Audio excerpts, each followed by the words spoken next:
Merry Wednesday, one and all. It's time for the Smackdown live review from the 24th of January. So, this week's episode of Smackdown kicks off with The Miz, Maurice and Daniel Bryan backstage. Bit of back and forth, bit of talking, and this ends up leading to a no DQ Lumberjack match for the Intercontinental Championship between Dean Ambrose and The Miz for the main event.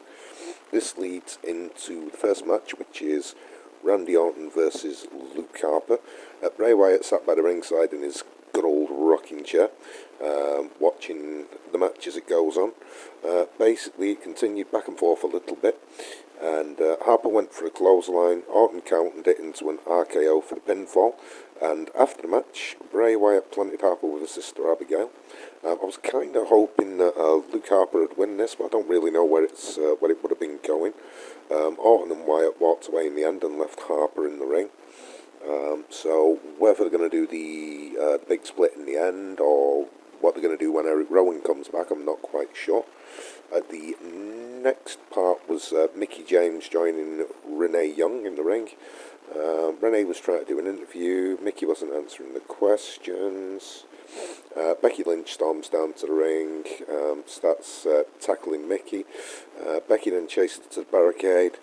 Alexa Bliss comes out from the crowd and hits Becky with her right hand, and Mickie and Alexa then beat down Becky Lynch, and the segment ended with Alexa hitting the Twisted Bliss. Then we've got another segment, which is the James Ellsworth and Carmella stuff. So this is where James Ellsworth was going shopping for a new wardrobe, tries out a bunch of different and stupid outfits, dresses up as Elvis at one point, which is quite weird.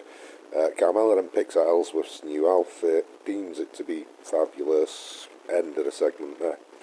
Next is a 10-man battle royal match for a spot in the Royal Rumble, which you can guarantee absolutely none of these would have won anyway. There's no way any of these are going to win the Royal Rumble, but the eventual winner was Mojo Rawley. I think you've got people like Rhino, Heath Slater, Victor and Connor of the Ascension, Breezango, the Vaudevillains. So yeah, Mojo Rawley is going to waste a spot in the Royal Rumble. That should be absolutely pointless. Next was in-ring segment with AJ Styles. It starts off with AJ Styles complaining about where he is in the Royal Rumble poster. Then he calls out John Cena. John comes down to the ring. They talk back and forth for a little bit, and then John Cena cuts his usual promos. Says he's taking back the WWE Championship at the Royal Rumble, and that's the end of that wonderful segment. Then we've got a match between Dolph Ziggler and Kalisto. So Ziggler pretty much just smacks him with a super kick, nearly straight off the bat, wins the match. Then Ziggler goes out to grab a chair from the old timekeeper's area. JBL starts making a load of noise, and Apollo Crews shows up. Crews ends up trying to hit Ziggler with a chair, but he avoids it. Ziggler runs off, and Crews ends up checking to see if Kalisto's alright. Short match. Eventually it's probably going to end up Ziggler versus Apollo Crews. Then Naomi ends up making a return. She's supposed to have a match with Natalya, but Nikki Bella ended up attacking Natalya backstage before the match. Alexa Bliss comes out after Naomi issues an open challenge. Says that she's not here to answer Naomi's challenge. Goes on to insult and calls her a nobody. She hops up onto the ring apron, jumps back down, and says she wasn't worth her time, and ends up walking away. I just love Alexa Bliss, so I'm not going to say anything more about that. And then we get to the no DQ Lumberjack match for the IC title, Ambrose versus Ziggler. This was quite a good match, really. As usual, the Lumberjacks get quite involved. So it ends up with the usual spots, jumping out of the ring onto the Lumberjacks. The Lumberjacks throwing them in and out. But the main points that you're looking at here, Miz hits a running knee to the head of Ambrose, kind of like Daniel Bryan. The Miz gets knocked out of the ring. Lumberjacks try to bring him back in the ring. Dean Ambrose has a different idea in mind, launches himself off the top rope.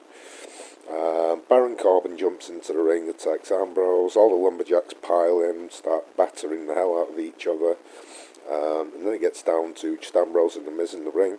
The Lumberjacks have left at this point, and Ambrose ends up hitting the Dirty Deeds for the pinfall victory.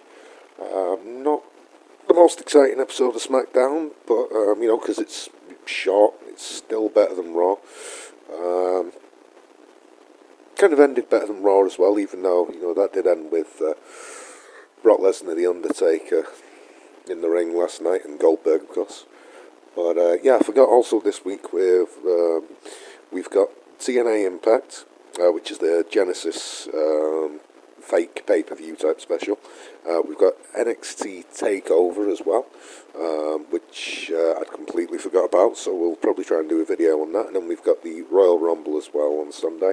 So do let me know if you've got anything you want to hear, and thank you very much.